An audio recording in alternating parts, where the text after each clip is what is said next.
Hii ni Nipashe na Rioba Joshua. Na mtazamaji habari, karibu kwenye taarifa zetu za leo. Leo ni tarehe 2 Julai 26. Mimi ni Rioba Joshua na hizi ndizo habari kuu tulizokuandalia.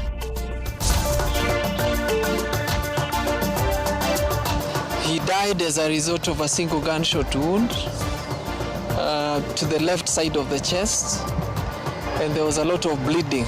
I have responded to an invitation by the investigating agencies. Katibu Fikirini Jacobs aandikisha taarifa kuhusu kupigwa risasi na kuuawa kwa kijana Kariakoo, Nairobi. Now it's the 13th day. It's long. Kama ujui mtu wako wapi. It's so painful. Maswali ya walipo vijana watatu waliotoweka Mathare Juni 25, familia sasa zikitaka majibu kwa serikali. We've also made arrangements for the grade 10s who will be housed in the other remaining dormitory. Kanuni mpya za kiusalama huku wanafunzi wa utumishi girls wakianza kurejea baada ya mkasa wa moto. Karibu kwenye taarifa zetu na asante kwa kuchagua Nipashe. Anayesaidia kwa lugha ishara ni Yula Nzali. Endelea kuwa nasi hadi mwisho wa matangazo haya. Katibu wa Wizara ya Vijana na Michezo Fikirini Jacobs leo ametoa taarifa kuhusu kifo cha kijana Cecil Ouma aliyepigwa risasi akiwa ndani ya gari katika eneo la Park Road jijini Nairobi. Fikirini aliyefika katika makao makuu ya polisi na kutoa taarifa amesema anashirikiana na maafisa upelelezi kuchunguza tukio hilo. Wakati huo huo, ripoti ya uchunguzi wa maiti inaonyesha kuwa Ouma alipigwa risasi moja iliyopenya kwenye pafu na kukwama kwenye uti wa mgongo, kama anavyotuarifu sasa Gatete Njoroge. Uchunguzi kuhusu kifo cha Cecil Ouma leo uliendelea makao makuu ya polisi Nairobi. Katibu Wizara ya Vijana Fikirini Jacobs alifika kuandikisha taarifa. I have responded to an invitation by the investigating agencies to record my statement as to what really transpired. Licha ya madai kuwa Ouma alipigwa risasi ndani ya gari lake, Katibu Fikirini alisusia kuzungumzia matukio yaliyojiri, akisisitiza kushirikiana na polisi kwa uchunguzi. The circumstances around Cecil's death remain distressing and are of course subject of active investigations. I believe no family should have to endure such a tragic loss. Siku tatu baada ya tukio hilo, video ya simu imetokea ikionyesha dakika zake za mwisho eneo la Kariakoo. Kwenye video hii, polisi wanaonekana kuwa na wakati mgumu kuwakabili vijana waliomfumania katibu huyo, ikiwalazimu kuwasukuma kabla ya Katibu Fikirini kuingia ndani ya gari. Mlango unafungwa na baadaye unafunguliwa na Ouma anaingia ndani akiwa amevalia kofia nyeupe. Vijana zaidi wanaonekana wakitaka kuingia ndani ya gari, ila polisi wanawazuilia. Wanaondolewa na mlinzi mmoja wa Fikirini anasimama na kurudisha mlango. Wakati huu gari linaondoka huku Ouma akisalia ndani. Hii ndiyo mara ya mwisho alionekana. Kwingineko katika makafani ya Chiromo, jamaa, marafiki, wanaharakati na maafisa wa IPOA walifika kwa shughuli ya upasuaji wa mwili wake, matokeo yakithibitisha alifariki kutokana na majeraha ya risasi. He died as a result of a single gunshot wound to the left side of the chest, and there was a lot of bleeding inside the chest. There was internal bleeding, and that was the cause of death. We were able to retrieve the bullet head. There was hardly any signs of physical injury from our examination today. Familia na wanaharakati wakitaka uchunguzi wa haraka kufanywa, huku wakiibua madai kuwa marehemu na Katibu Fikirini walijuana. As a family, we really feel hurt. Losing a family member, the person you have been talking to each and every time, and then all of a sudden the person is not there, is something that no one would want to experience. Kufikia sasa, Watu 8 wameandikisha taarifa kuhusiana na tukio hilo. Shughuli ya upasuaji wa maiti ukithibitisha Cecil Ouma alifariki baada ya kupigwa risasi moja iliyoathiri mapafu yake. Familia sasa inataka maafisa wa usalama wanaochunguza kisa hiki kumchukulia mshukiwa hatua kali za kisheria. Gatete Njoroge, Runinga ya Citizen, Nairobi. Familia za watu watatu wanaodaiwa kutekwa nyara na polisi wakati wa maandamano ya kumbukumbu ya Gen Z Juni 25 zinaitaka serikali kutoa majibu kuhusu waliko jamaa zao. Familia za Macmillan Kiarie, Evans Otieno na Michael Olo zinataka jamaa zao waachiliwe, waeleze walipo au wafikishwe mahakamani wiki moja baadaye. Franklin Wala anatoa maelezo zaidi. Kwa siku 12 familia ya Macmillan Kiarie imekuwa kiguna njia kumtafuta jamaa huyo wa miaka 30 ambaye alidaiwa kutekwa nyara na maafisa wa polisi. Kiarie aliripotiwa kutoweka tarehe 20 Juni akiwa eneo la Kizito huko Githurai 45. Walioshuhudia tukio hilo walielezea familia kuwa watu wenye silaha na waliokuwa kwenye gari lisilo na nambari ya usajili walimchukua na kutoweka naye. Wakasema waliona kijana alishikwa na watu watatu na akaingizwa kwa gari ya black double cabin na ikaenda mbio, hata milango walikuwa wanafungia mbele. Katika eneo hilo la Mathare, familia ya Evans Otieno Omondi pia inamtafuta.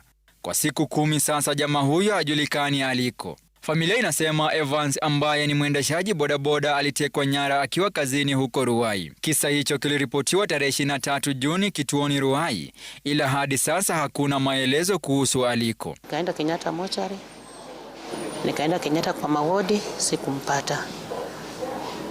Watoto wao wameenda City, wameenda Mbagathi, wengine wameenda Embakasi. Ndugu yake mkubwa jana ameamkwa Kiambu, hatujampata. Dukuduku hilo la utekaji nyara limeigubika pia familia ya Michael Olo Osura. Now it's the 13th day. It's long. Kama ujui mtu wako wako wapi. It's so painful, traumatizing the family. Watoto wametoka midterm, wamekuja wamepata baba yao yuko alichukuliwa kwa kinyozi na wale watu wanafaa kuwalinda kama mapolisi. Wamerudi back to school. Hawajaona baba yao, wajua wako kwa mkono ya nani. Mkewe Michael anasema aliondoka nyumbani Mathare na kuelekea katika kinyozi huko Umoja. Akiwa hapo, alikamatwa na watu waliojitambulisha kama polisi na ambao walitoweka naye. Kuna watu walijitambulisha kama maafisa wa askari, wakamchukua kwa kinyozi, alikuwa harakati ya kunyolewa, wakamnyang'anya simu na wakamuingiza ndani ya gari yenye haikuwa na number plate, gari ya black. Tunaomba tu popote wako, kama walifanya makosa waletwe kwa kotini.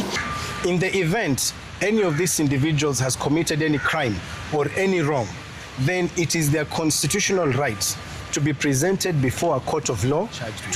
So we are demanding from the government, from particularly the police, to make sure that all these persons who have disappeared are brought back and that they face justice as is required by the law. Familia hizo tatu ni miongoni mwa zingine ambazo zingali zinawatafuta jamaa zao waliotekwa nyara siku chache kabla, wakati au baada ya kumbukumbu ya maandamano ya Gen Z mwezi jana. Franklin Wala, Runinga ya Citizen. Mwanaharakati Bob Njagi amefikishwa mahakamani Kajiado baada ya kukamatwa Jumatano iliyopita, siku moja kabla ya maadhimisho ya kumbukumbu ya maandamano ya Gen Z ya Juni 25. Baadaye aliachiliwa kwa dhamana ya shilingi 100,000. Aidha, faili ya kesi hiyo ilifungwa Kajiado na Njagi ameagizwa kufika katika mahakama kuu ya Nairobi baadaye mwezi huu kwa maelezo zaidi. Safin Achieng' Ouma anaripoti zaidi.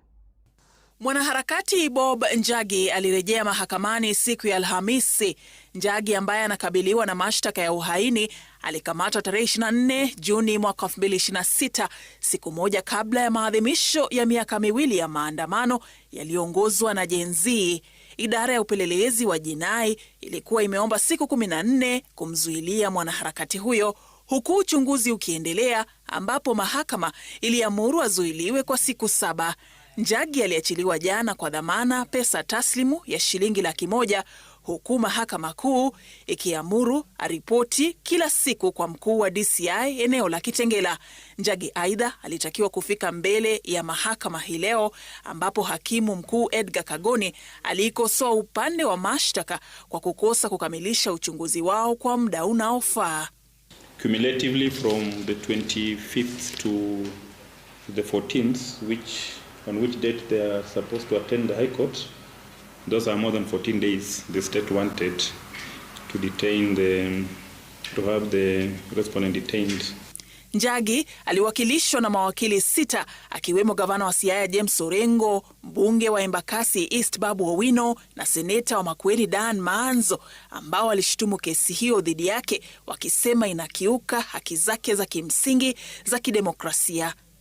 Article 50 of the Constitution, Your Honor, on a right to a fair hearing or trial, Your Honor. The Constitution does not treat this right as a procedural luxury, but instead it treats it as an indispensable pillar of justice. You had the whole story that Bob Njagi is in custody without a charge and without any investigations which have been concluded. That is the true story of the Kenyan state. Hakimu Kagoni akifunga faili ya kesi hiyo katika mahakama ya Kajiado na kuamuru Njagi afike mbele ya mahakama kuu jijini Nairobi tarehe 14 mwezi Julai mwaka huu kwa mwelekeo zaidi. From what I have gathered, it would appear that the investigations are not yet complete. So considering that this matter is now before the High Court, which granted bail, and there being no indication on when charges, if any, will be preferred, I order that this file be closed. The respondent will now attend the High Court as directed on the 14th. Safina Chengoma, Runinga ya Citizen. Wanafunzi wa kidato cha 4 katika shule ya wasichana ya Utumishi Girls Academy iliyoko Gilgil wamerudi shuleni baada ya shule hiyo kufungwa kufuatia mkasa wa moto uliosababisha vifo vya wanafunzi 16.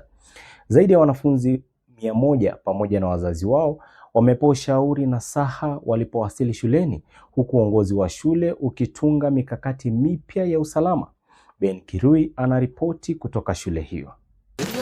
Baada ya mwezi moja na siku 4 tangu mkasa wa moto wa kusikitisha katika shule ya upili ya wasichana ya Utumishi, harakati za shule hii kurejea kwa masomo zimeanza, wanafunzi wa kidato cha 4 wakipokelewa.